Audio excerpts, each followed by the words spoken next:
तो hello guys, आज मैं आप लोगों के लिए एक न्यू सीरीज एक्सप्लेन करने वाला हूँ जिसमें कल्टीवेशन, मैजिक, पावर और कॉमेडी भरी पड़ी है। इस सीरीज को देखकर आपको यकीनन बहुत मजा आने वाला है। तो चलिए जल्दी से शुरू करते हैं। तो कहानी की शुरुआत में हमें हमारे मेन कैरेक्टर किंग शेन को दिखाया जाता है, जो कि एक पहाड़ी इलाके में कहीं जा रहा होता है। इतने में वो एक पत्थर के पीछे छुपकर बैठ जाता है। उसे असल में किसी चीज के आने का इंतजार था और हमें दिखाया जाता है कि इतने में एक जायंट लिजर्ड उसके सामने निकल कर आ जाती है। और वहीं पे हमें एक और लड़की को दिखाया जाता है जिसका नाम वुई बी होता है। वो उस जायंट लिजर्ड को अपनी तरफ आते हुए देखकर उस पर स्पिरिचुअल एनर्जी अटैक्स करना शुरू कर देती है, मगर उसके अटैक का उस बीस्ट पर कोई असर नहीं हो रहा था। ये देखकर किंग शेन कहता है कि ये बेवकूफ लड़की यहाँ पे क्या कर रही है। इसे तो इतना भी नहीं मालूम कि इस लिजर्ड का वीक पॉइंट क्या है। इस तरह ये चाहे जितने भी अटैक कर ले उस पर इसका कोई असर नहीं होगा। जब तक ये वीक पॉइंट पे अटैक नहीं करती तब तक ये उसे नहीं हरा पाएगी। ये लड़की जरूर दिमाग से पैदल है पर इसका फिगर इतना बुरा नहीं है। और दूसरी तरफ वो जायंट लिजर्ड जोर जोर से धाड़ने लगती है। ये देखकर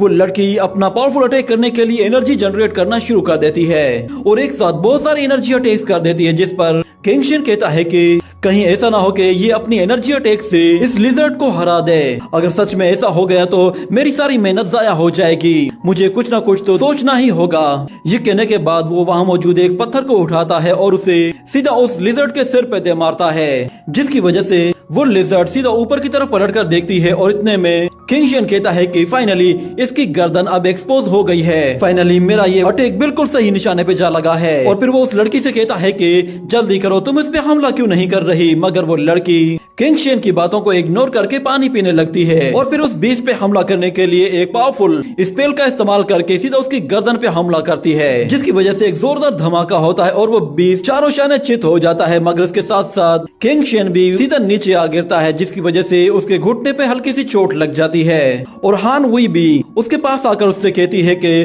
तुम कौन हो और यहाँ पे क्या कर रहे हो। तो यहाँ पे किंग शेन अपना ड्रामा शुरू करता है और कहता है कि ये क्या किया तुमने मेरे पेट को मार दिया। ये कहकर वो उस जायंट लिजर्ड के पास जाकर रोना शुरू कर देता है और कहता है कि मेरा लिजर्ड है, मैं इसे काफी दिन से तलाश कर रहा था, मुझे पता नहीं था कि ये यहाँ पे है। वो उस लड़की से कहता है कि सच में तुम बहुत ही ज्यादा जालिम हो, तुमने मेरे प्यारे पेट को इतनी बुरे तरीके से मारा है। लगता है कि शायद मुझे अब इसे अपने घर ले जाना होगा और इसका अच्छे से ट्रीटमेंट करना होगा। ये कहते ही वो उस बीस्ट को टेल से पकड़कर वहाँ से ले जा रहा होता है, मगर वो लड़की कहती है कि तुम इसे नहीं ले जा सकते, ये मेरा शिकार है। जिस पर किंग शेन कहता है कि क्या कहा तुमने? क्या मैंने अपने इस पेट को पाल पोस कर इसलिए बड़ा किया था कि तुम इसका शिकार करो? तुम तो शुक्र करो कि मैंने अपने पेट को मारने पर तुमसे कोई हर्जाना नहीं लिया, वरना मैं चाहता तो तुम्हें इसके लिए सख्त से सख्त सजा दे सकता था। मैं तो बस अपने पेट को वापस ले जाना चाहता हूँ ताकि इसकी आत्मा को शांति मिले। मैं चाहता हूँ कि तुम मेरी ये छोटी सी एक विश पूरी कर दो। मैं अपने प्यारे पेट को अपने पास रखना चाहता हूँ। ये सुनकर वो लड़की भी थोड़ा सा इमोशनल हो जाती है और फिर किंग शेन से कहती है कि जरा पीछे देखो, लगता है कि शायद इस लिजर्ड की माँ यही है। किंग शेन पीछे पलट कर देखता है तो पीछे एक और जायंट लिजर्ड होती है, जिसे देखते ही किंग शेन दुम दबाकर भागने लगता है और कहता है कि मुझे इस लिजर्ड में कोई इंटरेस्ट नहीं, तुम ही ले लो। ये सुनते ही हान भी स्ट्रॉन्ग वेव टेक्निक का इस्तेमाल करते हुए वहाँ से काफी ऊपर चले जाती है और फिर किंग शेन से कहती है कि क्या हुआ, क्या ये जायंट लिजर्ड तुम्हें पहचान नहीं रही? तुमने ही तो कहा था कि ये तुम्हारे पेट्स हैं। वो बीस्ट उसके पीछे पड़ा रहता है और दूसरी तरफ किंग शेन उस लड़की से कहता है कि प्लीज मेरी हेल्प करो, अपने स्पेल्स का इस्तेमाल करके इससे मेरी जान छुड़ाओ। तो हान भी कहती है कि ठीक है, मैं तुम्हारी ये ख्वाहिश पूरी कर देती हूँ। ये कहते ही वो अपने स्पेल्स का इस्तेमाल करते हुए उस बीस्ट पर एक के बाद एक पावरफुल एनर्जी अटैक्स करना शुरू कर देती है। ये अटैक्स इतने ज्यादा होते हैं कि किंग शेन को भी अपनी जान बचाने के लाले पड़ जाते हैं और वो कहता है कि जरा संभल कर अटैक करो। मगर वो लड़की कहती है कि तुम्हारे पास छुपने की जगह है तो छुप जाओ। ये कहने के बाद अचानक से वो बीस्ट दोबारा से खड़ा हो जाता है और अब पहले के मुकाबले में ज्यादा गुस्से में आ चुका होता है। जिसके बाद वो जैसे ही किंग शेन पे हमला करता है तो किंग शेन अपने जे टोकन का इस्तेमाल करते हुए उस जायंट बीस्ट को उठाकर पीछे फेंक देता है। जिसके बाद हान भी पीछे से उस पर एक और अटैक करती है, जिसकी वजह से वो बीस्ट बुरे तरीके से इंजर्ड होकर जमीन पे गिर पड़ता है। और फिर किंग शेन कहता है कि मैं इस बीस्ट को इस तरह इस कंडीशन में सेल नहीं कर पाऊंगा। और दूसरी तरफ हान भी कहती है कि तुम एक नंबर के झूठे लड़के हो, तुम जानबूझकर झूठ बोलकर मुझसे मेरा ये शिकार छीनना चाहते थे। तो किंगशियन कहता है कि क्या कहा तुमने? मैंने झूठ बोला है। मैं असल में 2 दिन से यहाँ पे वेट कर रहा था। अगर तुमने बीच में टांग ना अड़ाई होती तो शायद मैंने अकेले ही इस बीस्ट को हरा देना था। मगर हान भी कहती है कि मुझे इसकी कोई परवाह नहीं, मैंने इन दोनों बीस्ट को मारा है तो ये दोनों मेरे हैं। तो किंगशियन कहता है कि मिस हान भी जरा बात को समझने की कोशिश करें, आपने सिर्फ कुछ ही स्पेल्स को यूज किया है, आपके ज्यादा पैसे खर्च भी नहीं हुए, तो फिर आप अगर चाहें तो एक इनमें से मुझे दे सकती हैं। तो हान भी कहती है कि चलो ठीक है, अगर तुम मुझे पैसे देते हो तो मैं इनमें से एक बीस्ट तुम्हें दे दूंगी। ये बात सुनकर किंगशियन सोचने लग जाता है और कहता है कि इस लड़की के पास अभी भी कुछ स्पेल्स बचे हुए हैं, पर मुझे कुछ ना कुछ तो तरीका सोचना ही होगा, वरना मैं इस लड़की से ये बीस्ट नहीं ले पाऊंगा। ये कहने के बाद वो अपने जेब से कुछ निकालता है और कहता है कि ये लो, ये रहे तुम्हारे पैसे।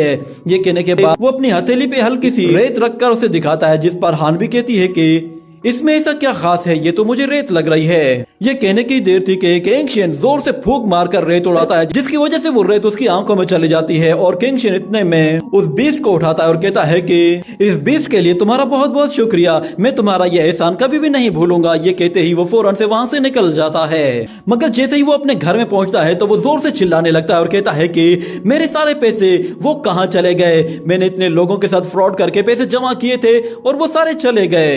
ये कहते हुए वो एक जार को जोर से जमीन पे मारता है, मगर वो जार टूटने के बजाय सीधा उसी को आकर लगता है। और हमें दिखाया जाता है कि उस जार से हल्की सी एनर्जी निकलना शुरू होती है और देखते ही देखते वहाँ पे हर जगह ग्रीन फ्यूम फैल जाता है। और फिर किंगशियन देखता है कि उस फ्यूम के अंदर से एक छोटा सा एल्डर बाहर आया है। उसे देखते ही वो डर के मारे नीचे गिर जाता है और गिड़गिड़ाते हुए कहता है कि ये तो भूत है। मगर फिर वो एल्डर उससे कहता है कि क्या हुआ, क्या तुमने कोई भूत देख लिया है? अगर तुम मुझे भूत समझ रहे हो तो मैं तुम्हें बता दूं कि मैं कोई भूत नहीं बल्कि मैं एक अबेंडन स्पिरिट हूँ। शायद तुमने मेरे बारे में कभी सुना नहीं होगा, मैं एक वेपन स्पिरिट हूँ। ये सुनकर किंगशियन कहता है कि क्या वेपन स्पिरिट? तो ओल्ड मैन कहता है कि तुम अपनी बेकार की बातें बंद करो और जल्दी से मुझे थोड़ा सा फ्रेश ब्लड ला कर दो, मुझे बहुत सी ज्यादा प्यास लगी है। तो ये सुनकर किंगशियन कहता है कि जरा 1 मिनट के लिए मेरी बॉडी को देखो, मैं इतना अच्छा भी नहीं हूँ, मेरा ब्लड तो टेस्ट में इतना गंदा है कि तुम्हें उससे उल्टी आ जाएगी। तो ओल्ड मैन कहता है कि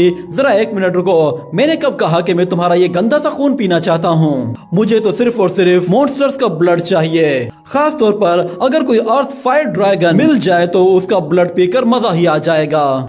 तो किंगशियन कहता है कि मैं एक ऐसी जगह के बारे में जानता हूँ जहाँ पे बहुत सारे ड्रैगन्स हैं, अगर तुम मुझे वहाँ पर ले जा सको तो मैं तुम्हें उस जगह के बारे में बताऊंगा। तुम खुद ही वहाँ पे ड्रैगन्स को पकड़ना, उनके साथ फाइट करना और फिर उनका ब्लड पी लेना। मगर वो ओल्ड मैन कहता है कि नहीं, मैं ड्रैगन के साथ फाइट नहीं कर सकता। तो किंगशियन कहता है कि अच्छा, तो फिर तुम क्या कर सकते हो? तो एल्डर कहता है कि मैं किसी का भी रूप ले सकता हूँ। जिस पर किंगशियन कहता है कि क्या वाकई में? पर मुझे यकीन नहीं आता, अगर तुम वाकई में किसी का रूप ले सकते हो तो मुझे एक डेमो दिखाओ। जिस पर एल्डर कहता है कि ठीक है, तुम बताओ मुझे किस चीज में ट्रांसफॉर्म होना है। तो किंगशियन एक पोर्ट्रेट की तरफ इशारा करते हुए कहता है कि ये लड़की, ये यहाँ की सबसे ब्यूटीफुल लड़की है, क्या तुम इसमें ट्रांसफॉर्म हो सकते हो? अगर तुम इस लड़की में ट्रांसफॉर्म हो जाते हो तो मैं वाकई में तुम पे यकीन कर लूंगा। तो एल्डर कहता है कि अच्छा ठीक है, अगर तुम मुझे इतना रिक्वेस्ट कर रहे हो तो मैं तुम्हारी ये ख्वाहिश पूरी कर देता हूँ। ये कहने के बाद एल्डर शुई लिंगर में ट्रांसफॉर्म हो जाता है और उसे फ्लाइंग किस देने लगता है। ये देखकर किंगशियन उसका दीवाना हो जाता है और कहता है कि ये तो वाकई में ट्रांसफॉर्म हो गया,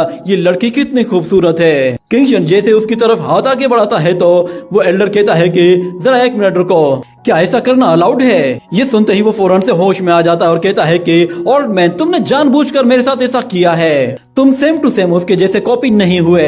तो एल्डर कहता है कि मैं सिर्फ अपना हुलिया चेंज कर सकता हूँ, पर मैं अपनी वॉइस को चेंज नहीं कर सकता। मगर मेरे पास ऐसे बहुत सारे ट्रेजर्स हैं जो कि बहुत ही ज्यादा कीमती हैं। तो किंगशियन कहता है कि क्या वाकई में? कौन से ट्रेजर है आपके पास, क्या मैं देख सकता हूँ? तो एल्डर कहता है कि वो सारे के सारे ट्रेजर असल में मेरे माइंड में हैं, मैं उन्हें जब चाहूँ बना सकता हूँ। मैं चाहूँ तो मैं कोई एलेक्सियर बना सकता हूँ, पेपर तिलिस्मान बना सकता हूँ और अगर मैं चाहूँ तो कोई मैजिकल ट्रेजर भी बना सकता हूँ। ये सुनकर किंगशियन उससे कहता है कि एल्डर, क्या आप मुझे थोड़ा सा डेमो दिखाकर प्रूफ कर सकते हैं कि आप वाकई में ट्रेजर्स बना सकते हैं? ये सुनकर एल्डर कहता है, लगता है तुम ऐसे नहीं मानोगे। ये कहते ही वो अपनी मुट्ठी में कोई चीज बंद करके उसके करीब लाता है और उससे कहता है कि ये देखो। तो किंगशन जैसे ही अपना फेस पास लाता है तो एल्डर उस पर ग्रीन फ्यूम फूंक देता है और जोर जोर से हंसने लगता है, जिस पर किंगशन को भी बहुत गुस्सा आता है। जिसके साथ ही ये सीन यहीं पे ही कट हो जाता है। अगले सीन में हमें दिखाया जाता है कि एल्डर उसे पेपर स्पेल बनाना सिखा रहा होता है और एल्डर उसे जैसे जैसे गाइड करता जा रहा था, किंगशन वैसे वैसे वो पेपर स्पेल बनाता जा रहा था। मगर इतने में अचानक एल्डर कहता है कि अरे ये क्या? ये कहते ही वो फौरन से अपने उस जार के अंदर चला जाता है और दूसरी तरफ वो पेपर स्पेल एक जोरदार धमाके के साथ फट जाता है और हमें दिखाया जाता है कि किंगशन नीचे पड़ा हुआ होता है और वो सारे पेपर स्पेल हवा में बिखर जाते हैं। ये देखते ही किंगशन गुस्से में खड़ा हो जाता है और कहता है कि एल्डर, बाहर आओ और मुझे बताओ कि आखिर ये सब कुछ क्यों हुआ है? ये पेपर स्पेल अचानक से कैसे फट गया? तो इतने में एल्डर बाहर आता है और उससे कहता है कि मुझे एक बात बताओ, क्या वो पेपर तिलिस्मान बनाते हुए तुम्हें कुछ चीज फील नहीं हुई? तो किंगशन कहता है कि नहीं। तो एल्डर कहता है कि तुम्हारे साथ सच में बातें करने में मजा आ रहा है, मगर तुम्हारी इस प्रॉब्लम को जल्द से जल्द सॉल्व करना पड़ेगा। वैसे तो नॉर्मली मुझे ऐसा लग रहा था कि जैसे पहले ही दिन एक ही धमाके के साथ तुम सीधा मौत के मुंह में चले जाओगे। जिसके बाद किंगशन उससे कहता है कि कहीं ऐसा तो नहीं है कि आप जानबूझकर मुझे बेवकूफ बना रहे हैं और आपने ही मुझे बेवकूफ बनाकर ऐसा पेपर स्पेल बनवाया। जिसके बाद एल्डर उसे बताता है कि असल में फ्लाई वीड, फायर टेल और फ्लावर, फायर ब्लड, इन तीनों चीजों के अंदर एविल स्पिरिट मौजूद नहीं होती और अगर तुम इनमें से कोई एक चीज भी इस पेपर स्पेल के अंदर शामिल करते हो तो इसका मतलब है ये एक्सप्लोड हो जाएगी। तुम्हारे फॉर्मूला में कोई गड़बड़ नहीं है। ये कहने के बाद वो फौरन से एक पेपर स्पेल क्रिएट करके दिखाता है, जिसे देखकर किंगशन भी हैरान हो जाता है और एल्डर उससे कहता है कि जरा एक मर्तबा इस पैटर्न को अच्छे से नोट कर लो। ये सारे के सारे पैटर्न्स असल में फॉर्मेशंस हैं जो कि हेवन एंड अर्थ के कोल्यूशन से बनती है और तुम्हारे पेपर स्पेल में सिर्फ यहाँ पे ही गड़बड़ हो रही है। तुम्हें क्या लगता है कि इस तरह के पेपर स्पेल्स को बनाना इतना आसान है? इसके लिए तुम्हें बहुत ज्यादा हार्ड वर्क और प्रैक्टिस की जरूरत है। मगर किंगशन उसकी बातों पर ध्यान दिए बगैर उस पेपर स्पेल को अच्छे से नोट करना शुरू कर देता है, जिस पर एल्डर कहता है कि आखिर तुम्हारी प्रॉब्लम क्या है? तुम इतनी जल्दबाजी क्यों कर रहे हो? मुझे लगता है कि कम से कम भी तुम्हारी कल्टीवेशन के हिसाब से तुम्हें 10 महीने से भी ज्यादा का टाइम लग जाएगा, पर लगता ऐसा है कि शायद तुम इतने बेसब्रे हो कि तुम एक ही दिन में ही ये सारा कुछ सीख जाना चाहते हो। मगर दूसरी तरफ किंगशन कहता है कि इस तरह का मैजिक वेपन तो बहुत ही शानदार है क्योंकि इसमें किसी तरह के ट्रू एसेंस की जरूरत ही नहीं पड़ती। अगर मैं सच में ऐसा पेपर स्पेल बना लूं तो मार्केट में इसकी वैल्यू बहुत ही ज्यादा बढ़ जाएगी। मैं इसे अच्छे दामों में बेच सकता हूं। इन पेपर स्पेल्स को बेचकर मैं अपने लिए बहुत सारे रिसोर्सेज खरीद सकता हूं और बहुत सारे ट्रेजर्स भी मिल जाएंगे। तो एल्डर उससे कहता है कि तुम्हें क्या लगता है कि तुम फायरबॉल स्पेल इतनी आसानी से बना लोगे? कोई भी ऑर्डिनरी बंदा इतनी आसानी से किसी तरह के भी स्पेल को नहीं बना सकता। मगर दूसरी तरफ किंगशन के दिमाग में कुछ और ही खिचड़ी पक रही होती है। उसे बस एक ही बात याद आ रही थी कि अगर उसके पास बहुत सारे पैसे होंगे तो वो उन पैसों की मदद से लिंगर से शादी कर लेगा। उसकी जिंदगी का सबसे बड़ा ख्वाब सच हो जाएगा। मगर दूसरी तरफ एल्डर कहता है कि तुम बस ख्याली पुलाव ही पकाते रहो मगर तुमसे होगा कुछ भी नहीं। पर दूसरी तरफ किंगशन कहता है मुझे बस एक तिलिस्मान ही तो रिफाइन करना है, इसमें कौन सी बड़ी बात है। ये कहते ही वो एक तिलिस्मान लिखना शुरू करता है और दूसरी तरफ एल्डर कैंडल जलाकर कहता है कि ठीक है तो फिर शुरू करते हैं। पेपर स्पेल बनाते हुए पूरा दिन गुजर जाता है और रात हो जाती है, जिस पर किंगशन थकता नहीं है और वो उसमें लगा रहता है और कहता है कि मैं ये हर हाल में बना कर रहूंगा। पर दूसरी तरफ एल्डर को अब नींद आने लगी थी क्योंकि वो पूरा दिन बैठकर इंतजार करता रहा था। वो किंगशन से कहता है कि चलो मैं तो सोने जा रहा हूँ, अगर तुम्हारा स्पेल बन जाए तो मुझे बता देना। ये कहने के बाद वो तो चला जाता है मगर जाते जाते उससे कहता है कि एक बात याद रखना, मेरे वापस आने से पहले कहीं तुम मर मत जाना क्योंकि ये पेपर स्पेल बहुत ही खतरनाक होते हैं। उसके जाने के बाद किंगशन जैसे ही स्पेल बनाता है तो वो दोबारा से एक्सप्लोड हो जाता है। ये देखने के बाद किंगशन एक हेलमेट पहन लेता है मगर इस मर्तबा भी उसका पेपर स्पेल एक्सप्लोड हो जाता है। इसी तरह वो रात भर स्पेल बनाने की कोशिश करता रहता है मगर बार बार फेल होने की वजह से एल्डर गुस्से में बाहर आ जाता है और कहता है कि तुम्हारा दिमाग तो ठीक है, ये तुम क्या कर रहे हो। और अगले सीन में हमें एक और लड़की को दिखाया जाता है। वो एक एल्केमी रूम में बैठी हुई होती है और वहाँ पे उसके पास हान भी आती है और आकर कहती है कि सीनियर सिस्टर आज मैं बहुत ज्यादा गुस्से में हूँ। तो उसकी सिस्टर कहती है कि क्या हुआ, तुम्हें किसने ऑफेंड कर दिया। तो हान भी बताती है कि असल में हुआ यह है कि कल मैं हुआंगशा कैनियन में गई थी और वहाँ पे मैंने एक साथ 2 लिजर्ड को मारा था, मगर वहाँ पर अचानक एक लफंगा आया जिसने मुझे धोखा देकर मुझसे वो लिजर्ड छीन कर चला गया। ये सुनते ही उसकी सीनियर सिस्टर कहती है, अच्छा तो ऐसी बात है, तो तुम कल डुआनडांग में नहीं आई बल्कि तुम कल हुआंगशा कैनियन में गई थी। ये बात सुनते ही वो लड़की घबरा जाती है और कहती है कि सीनियर सिस्टर प्लीज आप थोड़ा सा शांत रहें, मैं आपसे प्रॉमिस करती हूँ कि मैं नेक्स्ट टाइम आपके साथ एल्केमी रूम में कई दिन तक बिताऊंगी, बस आप इसके बारे में किसी को बताइएगा मत। और मेरी एक और रिक्वेस्ट है, कल मैं उस लड़के को तलाश करने के लिए सिटी से बाहर जाने वाले हूँ। तो उसकी सीनियर सिस्टर कहती है कि अच्छा अगर तुम्हें कोई खतरा हुआ तो फिर तुम क्या करोगी। तो हान भी कहती है कि आप घबराए मत, मैं सिर्फ एक दिन के अंदर अंदर 5 सिटीज का चक्कर लगा लूंगी और टियानचेंग से बाहर में बिल्कुल भी नहीं जाऊंगी। मुझे पता नहीं था कि वो लड़का कहाँ गया है, एक मर्तबा बस वो मेरे हाथ आ जाए तो मैं उसके साथ हिसाब चुकता कर देना चाहती हूँ। तो उसकी सीनियर सिस्टर कहती है कि वही भी, असल में मैं तुम्हें शहर से बाहर जाने की इजाजत दे सकती हूँ पर सिर्फ और सिर्फ मॉन्स्टर से फाइट करने के लिए, मगर तुम्हें भी एक वादा करना होगा कि तुम्हें सब कुछ सच सच मुझे बताना होगा। तुम्हारे साथ जो कुछ भी हो मुझे हर एक बात बतानी है। ये बात सुनकर हान भी थोड़ा सा घबरा जाती है और कहती है कि सीनियर सिस्टर मैं जानती हूँ कि मैंने गलती की है। तो सीनियर सिस्टर कहती है कि ठीक है, तो फिलहाल मैं इस मंथ के लिए तुम्हें यहाँ से बाहर जाने नहीं दे रही। उम्मीद है तुम्हें मेरी बात समझ में आ गई होगी। ये कहने के साथ ही ये सीन यहीं पे कट हो जाता है। अगले सीन में हमें दिखाया जाता है कि किंग शेन ने दिन भर मेहनत करके एक स्पेल बना लिया था जो कि पूरी तरह से एक्टिव हो जाता है। उसे देखकर किंग शेन खुद भी बहुत ज्यादा खुश होता है और देखते ही देखते वो स्पेल बहुत ज्यादा एनर्जी इकट्ठी करना शुरू कर देता है, जिसके बाद अचानक से वो एल्डर भी बाहर आ जाता है और कहता है कि वेल डन, तुमने काफी अच्छा काम किया है। पता नहीं जैसे भी करके तुमने ये तिलिस्मान बना लिया है, मुझे इसमें कोई खराबी नजर नहीं आ रही। एक बात मुझे समझ में नहीं आई कि आज से पहले तुमने कभी पेपर स्पेल बनाया नहीं तो इतना जल्दी तुमने इसे कैसे सीख लिया। तो किंग शेन कहता है कि ओल्ड मैन मुझे एक बात बताओ, क्या ये वाकई में काम करेगा। मगर दूसरी तरफ ओल्ड मैन उससे कह रहा होता है कि मुझे जरा सोचने दो, आखिर तुमने ये कैसे बना लिया, क्या तुम्हारे पेरेंट्स ने कोई की कल्टीवेशन की थी। तो किंग शेन कहता है मैं नहीं जानता, मैं जब 13 साल का था उसके बाद से मैंने अपने पेरेंट्स को कभी भी नहीं देखा। मैं बस 13 साल की उम्र के बाद ही अपने दोस्तों के साथ बाहर जाता था और जाकर मॉन्स्टर्स को मारता था। पर आप बताएं कि आप मेरे पेरेंट्स के बारे में क्यों पूछ रहे हैं। तो एल्डर सोचते हुए कहता है कि अच्छा तो अब समझ में आया कि तुम्हारा कल्टीवेशन लेवल इतना बेकार क्यों है। ये सुनते ही किंग शेन कहता है कि क्या कहा तुमने, मुझे दोबारा ऐसा कहा फिर यकीन जानो मैं तुम्हारा बहुत ही बुरा हाल करूंगा। मगर एल्डर कहता है यंग मैन क्यों ना हम लोग आपस में एक डील कर लें। तो किंग शेन कहता है डील, किस तरह की डील। तो एल्डर उसे बताता है कि मैं तुम्हारी कल्टीवेशन करने में हेल्प करूंगा मगर उसके बदले में तुमने मुझे अपना वो एलेक्सियर देना है। तो किंग शेन कहता है कि क्या आप वाकई में मेरी कल्टीवेट करने में हेल्प करेंगे।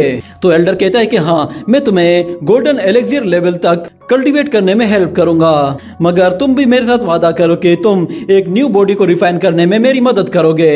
ये कहते ही वो फौरन से दोबारा से लिंगर में ट्रांसफॉर्म हो जाता है और किंग शेन को फ्लाइंग किस देता है, जिस पर किंग शेन को उल्टी आना शुरू हो जाती है और वो उस ओल्ड मैन से कहता है कि अपनी ये गंदी हरकतें बंद करो, मुझे इससे उल्टी आ रही है। मगर दूसरी तरफ वो एल्डर उससे कह रहा होता है कि तुम्हें बस गोल्डन एल्केमी के 3rd लेवल को अचीव करना है, जिसके बाद तुम मेरी हेल्प कर पाओगे, तुम इस लायक बन जाओगे कि तुम एक रेट्रोग्रेड टाइप का स्पेल बना पाओगे। मगर दूसरी तरफ किंग शेन को उसकी बातों से उल्टी आने लगती है और वो उससे कहता है कि अगर तुम वाकई में मेरी हेल्प करने के लिए तैयार हो तो मैं भी तुम्हारी मदद करूंगा, पर अगर तुमने मेरी हेल्प ना की तो मैं बार बार इस लड़की में ट्रांसफॉर्म होऊंगा। ये कहते ही किंग शेन कहता है कि अच्छा ठीक है हम लोग डील करते हैं। तो एल्डर भी कहता है कि ठीक है, तो फिर हमारे बीच में डील हो रही है। मगर इस तरफ किंग शेन कह रहा होता है कि क्या आप 1 मिनट के लिए वापस से अपने रियल फॉर्म में आ सकते हैं, क्योंकि इस रूप में देखकर मुझे उल्टी आने लगी है। ये कहते ही वो एल्डर अचानक से अपनी फिंगर किंग शेन की फिंगर के साथ टच करता है, जिससे वहाँ पर एक बहुत बड़ी फॉर्मेशन एक्टिवेट हो जाती है और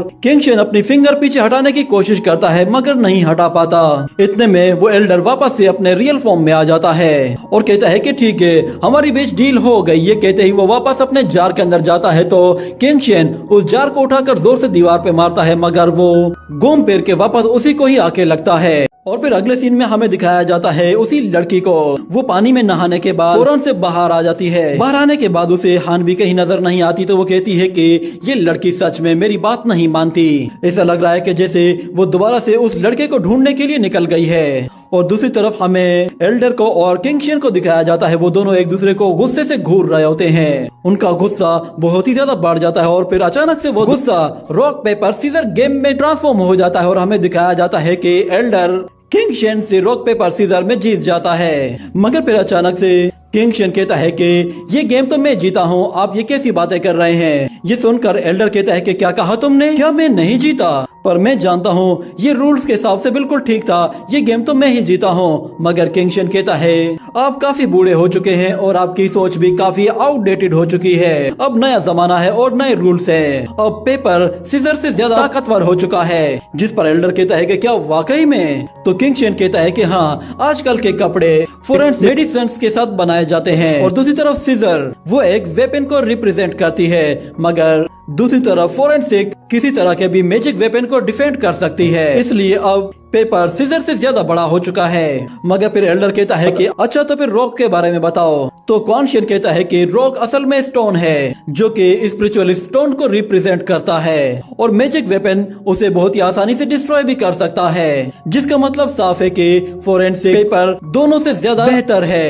एल्डर सचमुच में उसकी चाल में फंस जाता है और रोते हुए कहता है कि ये क्या हो गया, मैं ये खेल तुमसे हार गया। मेरे इतने सालों की प्रैक्टिस के बाद भी मैं ये कैसे हार सकता हूँ? मेरी सारी जिंदगी की मेहनत बर्बाद हो गई। मगर किंग शेन उससे कहता है कि आप बिला वजह में इतना परेशान हो रहे हैं। मगर एल्डर रोए जाता है और कहता है कि सब बर्बाद हो गया, मैं लुट गया। तो क्वान शेन कहता है कि मैं हूं ना आपके साथ। आज से पहले सिर्फ ओल्ड मैन ही हीरोज बनते थे, मगर अब से आप मेरे साथ एक हीरो की तरह उभर कर सामने आएंगे।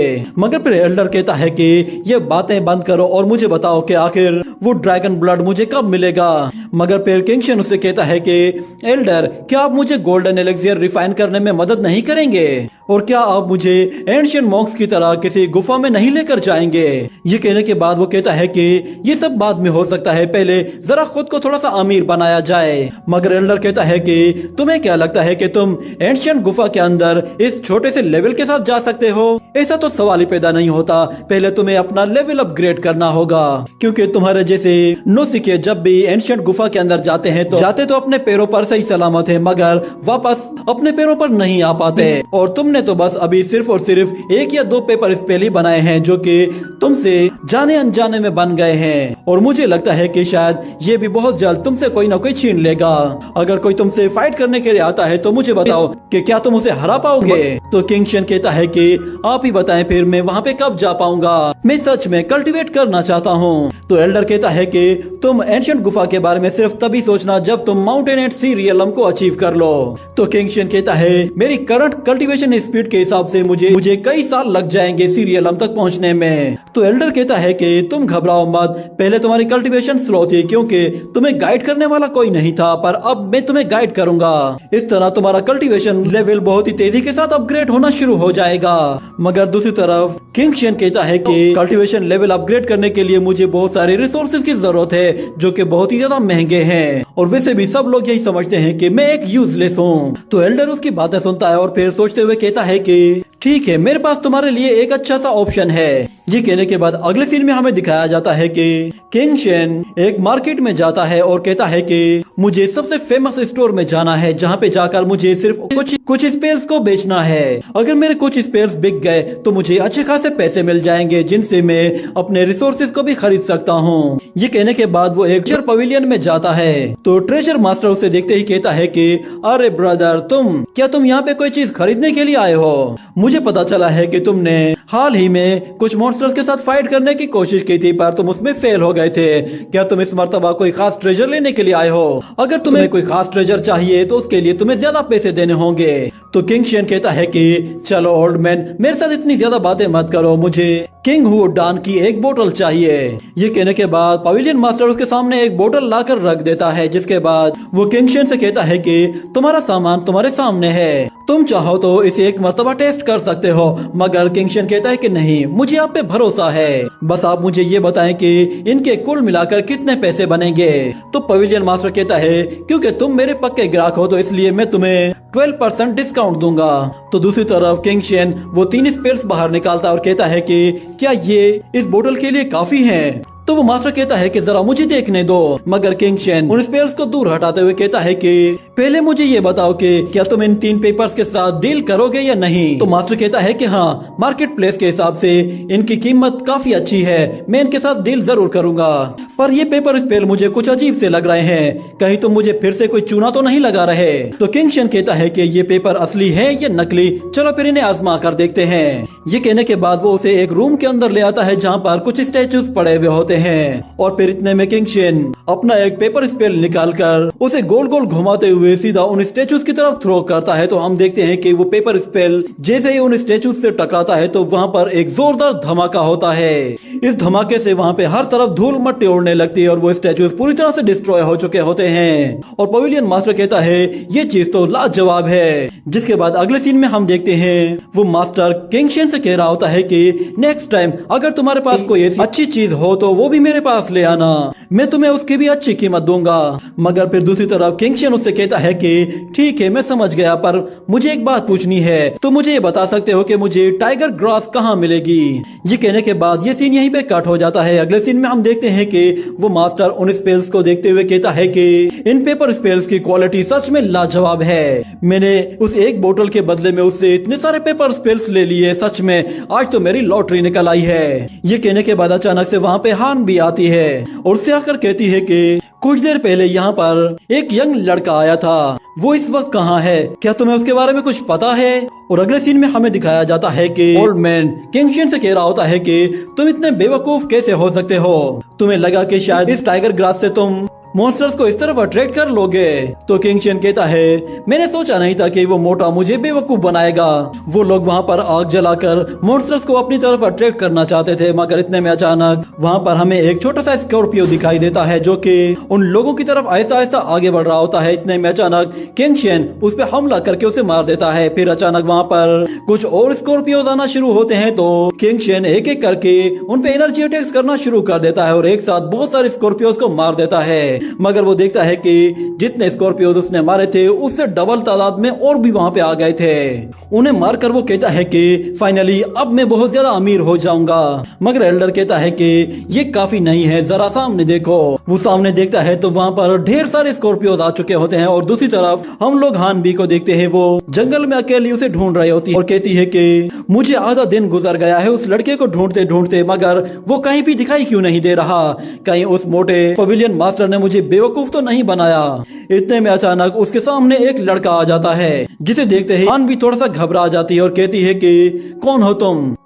और अगले सीन में हमें दिखाया जाता है कि वहाँ पर बहुत सारे स्कॉर्पियंस किंगशन और एल्डर को चारों तरफ से घेर लेते हैं, जिस पर किंगशन कहता है कि ये इतने सारे स्कॉर्पियंस हमारी तरफ क्यों आ रहे हैं। जिस पर एल्डर कहता है कि क्यों, क्या हुआ, क्या ये कम है। मगर किंगशन कहता है कि लगता है तुम्हारा दिमाग हिल गया है, तुम पिछले कई सालों से इस जार के अंदर सो रहे थे, इसलिए शायद तुम्हारा दिमाग सुन पड़ गया है। तुम नहीं जानते अगर ये स्कॉर्पियंस गुस्से में आ गए तो फिर इन्हें हैंडल करना तुम्हारे और मेरे लिए बहुत ज्यादा मुश्किल हो जाएगा और हम लोगों ने जितने भी पैसे खर्च किए हैं वो सारे जाया हो जाएंगे। अगर तुम इनके साथ यहाँ पे रहना चाहते हो तो फिर रहो, मैं यहाँ से जा रहा हूँ। मगर एल्डर कहता है कि जरा सब्र करो, वो जरा फायर ग्रास जलने दो, जब तक वो पूरी नहीं जल जाती तुम्हें यहाँ से नहीं जाना चाहिए। मगर किंगशन जाते हुए अचानक से एक स्कॉर्पियो के ऊपर पैर रख देता है, जिस पर वो उससे कहता है कि सॉरी ब्रदर। वो अपना कदम जैसे पीछे हटाता है तो वो एक और के ऊपर अपना पैर रख देता है, जिस पर उन स्कॉर्पियंस को और भी ज्यादा गुस्सा आने लगता है और वो सारे के सारे किंगशन की तरफ देखकर हमला करने के लिए अपने हाथ ऊपर उठा लेते हैं। और फिर एल्डर उससे कहता है कि लगता है शायद तुमने इन्हें गुस्सा दिला दिया है, जिस पर किंगशन डर के मारे कहता है कि मैं सच में ऐसा नहीं करना चाहता था। मगर दूसरी तरफ वो सारे स्कॉर्पियोज अब बहुत ज्यादा गुस्से में आ चुके थे तो किंगशन वहाँ से निकलने का रास्ता ढूंढता है। जैसे ही वो स्कॉर्पियोज उसकी तरफ आगे बढ़ने लगते हैं तो दूसरी तरफ किंगशन अपनी एनर्जी का इस्तेमाल करते हुए वहाँ से छलांग लगाकर उनसे काफी दूर निकल आता है, मगर वो स्कॉर्पियो उसका पीछा नहीं छोड़ते, वो वापस से उसकी तरफ आने लगते हैं। जिसके बाद एल्डर उससे कहता है कि तुम्हें इनसे भागने के बजाय इनसे फाइट करनी चाहिए। ये कहने के बाद अचानक से क्वान शेन अपनी पावर्स को एक्टिवेट करते हुए ऊपर जाता है और फिर उन पर एक के बाद एक एनर्जी अटैक्स करना शुरू कर देता है, मगर कहता है कि ये तो खत्म होने का नाम ही नहीं ले रहे। ये कहते ही वो वापस से एक स्टोन के ऊपर चढ़ जाता है और वो देखता है कि वो सारे स्कॉर्पियोज उसकी तरफ आ रहे हैं। और फिर इतने में अचानक उसकी नजर वहां मौजूद उन पेपर स्पेल्स पर पड़ती है जो कि उस बास्केट के अंदर पड़े हुए थे। किंग शेन कहता है कि अगर ये सारे के सारे एक साथ एक्सप्लोड हो जाएं तो मुझे पूरा यकीन है कि सारे स्कॉर्पियो एक ही जगह पे मर जाएंगे। ये बात सुनते ही एल्डर कहता है तुम्हारा दिमाग खराब हो गया है, तुम सारे के सारे पेपर स्पेल एक साथ जलाने वाले हो। अगर तुमने सच में ऐसा कर दिया तो मुझे पूरा यकीन है कि तुम यहाँ पे मारे जाओगे। तो किंग शेन कहता है कि या तो अब ये रहेंगे या फिर मैं रहूंगा, अगर मरना ही है तो फिर कम से कम लड़कर मरा जाए, मैं किसी बुज़दिल की तरह वैसे भी नहीं मरना चाहता। ये कहते ही वो फौरन से अपना जे टोकन बाहर निकालता है और उस पर अपनी एनर्जी ट्रांसफर करते हुए उसे एक शील्ड में ट्रांसफॉर्म कर देता है। और फिर दूसरी तरफ उन पेपर स्पेल्स को जलाने के लिए एक पेपर स्पेल अपने हाथों से एक्टिवेट करते हुए सीधा उस बास्केट की तरफ थ्रो कर देता है और फौरन से अपनी शील्ड के पीछे आ जाता है। और हम देखते हैं कि उन पेपर स्पेल्स के फटते ही एक जोरदार धमाका होता है और उसकी एनर्जी हर जगह फैल जाती है। ये एनर्जी इतनी ज्यादा होती है कि किंग शेन को वहाँ पे खड़े होने में भी दिक्कत का सामना करना पड़ रहा था, यहाँ तक कि उसकी शील्ड आहिस्ता आहिस्ता क्रैक होने लगी थी। और फिर अचानक से एक जोरदार प्रेशर के साथ किंग शेन वहाँ से दूर जा गिरता है, मगर कुछ ही देर में हम लोग देखते हैं कि किंग शेन दोबारा खड़ा होता है और वो देखता है कि उसके इस अटैक की वजह से वहाँ मौजूद जितने भी स्कॉर्पियोस थे वो सारे के सारे मारे गए थे। और किंग शेन कहता है कि शुक्र है कि मेरी जान बच गई और ये सारे स्कॉर्पियोस भी मारे गए। मगर अचानक उसे पता चलता है कि उसका वो जार उसके पास नहीं है। वो उस जार को तलाश करना शुरू करता है तो वो देखता है कि वो जार तो वहाँ से दूर जा गिरा था। वो फौरन से वहाँ पे जाता है और उस ओल्ड मैन को बुलाता है। तो ओल्ड मैन जैसे ही जार से बाहर निकलता है तो उसकी हालत पहले के मुकाबले में ज्यादा खराब लग रही होती है और वो कहता है कि मुझे लगता है शायद मैं अब नहीं बचने वाला।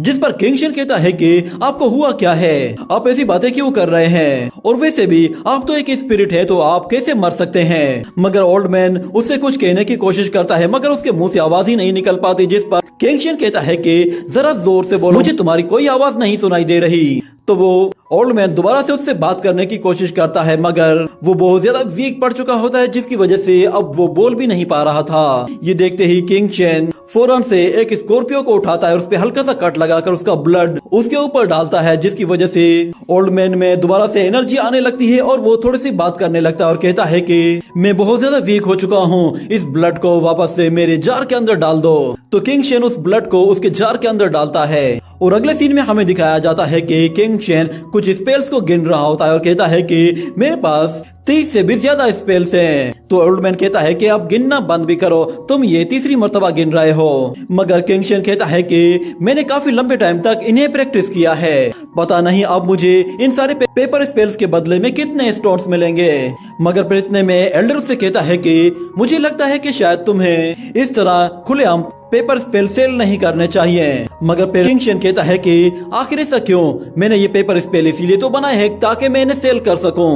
तो एल्डर कहता है मुझे ये बताओ कि आखिर मिंग्यू सिटी में कितने पेपर रिफाइनर मौजूद हैं। तो किंग शेन कहता है इस वक्त मिंग्यू सिटी में तो सिर्फ कुछ ही लोग ऐसे हैं जो कि पेपर रिफाइनिंग कर सकते हैं। तो ओल्ड मैन कहता है कि हाँ, तो अब बताओ क्या तुम इन पेपर मैन को बस ऐसे ही सेल कर दोगे?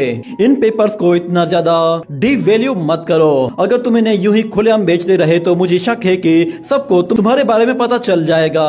वो सब लोग तुम्हें अपने मकसद के लिए यूज करेंगे और मैं नहीं चाहता कि तुम दूसरे लोगों के सर्वेंट बनकर उनके लिए सिर्फ पेपर रिफाइन करते रहो। तो किंग शेन को सारी सिचुएशन समझ में आने लगती है, जिस पर वो कहता है कि आप सही कह रहे हैं, पर अगर ऐसा होता भी है तो मुझे इससे कोई प्रॉब्लम नहीं है और वैसे भी इन पेपर स्पेल्स को सेल करने के लिए मेरे पास बहुत सारे मेथड्स हैं। ये कहने के बाद अगले सीन में हम लोग देखते हैं कि जंगल में कुछ लोग मौजूद होते हैं और वहाँ पे अचानक उन्हें किंग शेन के चिल्लाने की आवाज सुनाई देती है। तो वो लोग देखते हैं कि किंग शेन को जंगल से एक बॉक्स मिला है जिसके अंदर बहुत सारे पेपर स्पेल्स हैं और किंग शेन कहता है कि सच में आज तो मेरी लॉटरी लग गई। वो एक पेपर स्पेल को उनके आगे यूज करता है तो वहाँ पर एक जबरदस्त ब्लास्ट होता है, जिस पर किंग शेन कहता है ये तो वाकई में असली है और इनकी क्वालिटी भी बहुत ही लाजवाब है। और फिर वहाँ पे खड़ा हुआ एक बंदा कहता है कि सुनो दोस्त, क्या यहाँ पे ऐसे और भी तिलिस्मान मौजूद हैं? तो किंग शेन कहता है कि हाँ, मैंने यहाँ पे आसपास कुछ और बॉक्सेस भी देखे थे। ये सुनते ही वो लोग उन बॉक्सेस को तलाश करने के लिए हर जगह फैल जाते हैं और उन बॉक्सेस को तलाश करने की कोशिश करते हैं, मगर उनमें से किसी को भी कोई भी तिलिस्मान नहीं मिलता। जिसके बाद वो एल्डर से कहता है कि क्यों, अब बताएं, क्या ये मेरी ट्रिक अच्छी है ना? तो एल्डर उसकी नकल उतारते हुए कहता है कि ये तुम क्या कर रहे थे? इतनी घटिया एक्टिंग तो आज से हजारों साल पहले के लोग भी नहीं करते थे। तुम्हारी इस ओवर एक्टिंग की वजह से तुम बहुत ही आसानी से पकड़े जाओगे। मगर किंग शेन कहता है, मैं जानता हूँ आप मुझसे जल रहे हैं, आपको मेरा टैलेंट हजम नहीं हो रहा। जरा इन लोगों को देखें, मैंने इन लोगों को जो बातें बताई हैं, इन लोगों ने उन बातों पे यकीन कर लिया है और ये लोग वहाँ पे ट्रेजर तलाश कर रहे हैं। चले अब हम लोग चलते हैं, हम लोग जाकर किसी अच्छे से स्टोर में जाकर इन सारे स्पेल्स को बेच देंगे। और अगले सीन में हमें दिखाया जाता है कि किंग शेन ने वो सारे के सारे स्पेल्स बेचकर ढेर सारे स्पिरिट स्टोन्स जमा कर लिए थे। जिसके बाद वो कहता है, मैंने अपनी पूरी लाइफ में इतने सारे स्पिरिट स्टोन्स एक साथ कभी भी नहीं देखे। मुझे अब सोचना होगा कि मुझे इन सारे स्पिरिट स्टोन्स का क्या करना है, मैं इन्हें कहाँ पे खर्च करूंगा। तो एल्डर कहता है, इन पैसों को यूं ही जाया मत कर देना। तो किंग शेन उन स्पिरिट स्टोन्स में से थोड़े से अलग करता है और कहता है कि ये स्पिरिट स्टोन्स मैं सिर्फ और सिर्फ लिंगर का नया पोर्ट्रेट खरीदने के लिए स्पेंड करूंगा। ये बात सुनते ही एल्डर गुस्से में आ जाता है और कहता है कि बेवकूफ, क्या कहा तुमने? तुम उस बेकार सी लड़की का पोर्ट्रेट खरीदने के लिए इतने ज्यादा स्पिरिट स्टोन्स खर्च करोगे? तो किंग शेन कहता है कि हाँ, आप सही कह रहे हैं, मुझे पोर्ट्रेट खरीदने के बजाय डायरेक्ट ही उसकी एक धर्मा इमेज बनवानी चाहिए, क्योंकि वो सारी की सारी लिमिटेड एडिशंस में खत्म हो जाएंगी। मुझे एक ना एक तो खरीद लेनी चाहिए। मगर ये बातें सुनकर दूसरी तरफ एल्डर का दिमाग खराब होने लगता है और वो कहता है कि मैं यहाँ पे तुम्हें कल्टीवेट करने के लिए स्पिरिट स्टोन्स जमा करने के लिए हेल्प कर रहा हूँ और तुम ये सारे स्टोन्स बेकार में जाया करना चाहते हो। चलो शराफत से अभी के अभी कल्टीवेशन स्टार्ट करो और ये सारे स्टोन्स एब्जॉर्ब करो। जिस पर किंग शेन कहता है कि ठीक है, लगता है शायद आप मेरी खुशी में खुश नहीं है। ये कहते ही वो कल्टीवेशन स्टार्ट करता है और हमें दिखाया जाता है कि वो जैसे ही कल्टीवेट करना शुरू करता है तो कुछ स्टोन्स हवा में ऊपर आ जाते हैं और उनकी एनर्जी निकल कर सीधा किंग शेन की बॉडी के अंदर चली जाती है। जिसके बाद वो स्टोन्स नॉर्मल स्टोन्स में कन्वर्ट हो जाते हैं और फिर आहिस्ता आहिस्ता वहाँ मौजूद जितने भी स्पिरिट स्टोन्स होते हैं, किंग शेन उन सबको एक एक करके एब्जॉर्ब कर लेता है। सारे स्पिरिट स्टोन्स की एनर्जी को एब्जॉर्ब करने के बाद फाइनली किंग शेन हाई जिंग लेवल 3 में आ जाता है और वो कहता है कि एक लेवल अपग्रेड करना मेरे लिए इतना ज्यादा मुश्किल था। पर एल्डर कहता है, तुम अब भी बहुत वीक हो। तुमने अपने सारे फायर स्पेल्स बेचकर ये स्टोन्स खरीद लिए, मगर अब तुम्हारे पास एक भी फायर स्पेल मौजूद नहीं है। तुम्हें अब कुछ टास्क कंप्लीट करने होंगे ताकि तुम दोबारा से कुछ और पेपर स्पेल्स बना सको और उनसे फिर कुछ और स्पिरिट स्टोन्स खरीदो और उनसे अपनी एनर्जी को और भी ज्यादा इम्प्रूव करो। और अगले सीन में हमें दिखाया जाता है कि किंग शेन एक मार्केट की तरफ जा रहा होता है और वहाँ पे कुछ लोग आपस में बातें करते हुए कहते हैं कि क्या तुम लोगों ने सुना, किसी को जंगल में ढेर सारे पेपर स्पेल्स मिले हैं जिन्हें बेचकर उसने 10,000 स्पिरिट स्टोन से भी ज्यादा कमाए हैं। और दूसरा बंदा कहता है कि हाँ, मैंने सुना है वो कोई यंग लड़का है। अगर मुझे इतने ज्यादा पेपर स्पेल्स मिल जाते और मैं इतना अमीर होता तो शायद मैं इस कॉन्टिनेंट की सबसे खूबसूरत लड़की बाई लिंग के साथ अपना अच्छा टाइम स्पेंड करता। ये बात सुनकर किंग शेन कहता है कि ये लोग ऐसी बातें कैसे सोच लेते हैं, क्या मैं इन लोगों की तरह हूँ? मगर एल्डर कहता है कि इन लोगों की बातों को छोड़ो, तुम जाओ और जाकर अपना कोई टास्क कंप्लीट करो ताकि तुम कुछ और स्पिरिट स्टोन्स अर्न कर सको। ये कहने के बाद अचानक से एक लड़का उसके सामने आकर खड़ा हो जाता है और उससे कहता है कि ब्रदर, तुम मेरे बारे में शायद नहीं जानते, पर मैं चाहता हूँ कि तुम मेरे साथ थोड़ी देर के लिए अकेले में आकर बात करो। ये कहने के साथ ही ये एपिसोड यहीं पे ही एंड हो जाता है।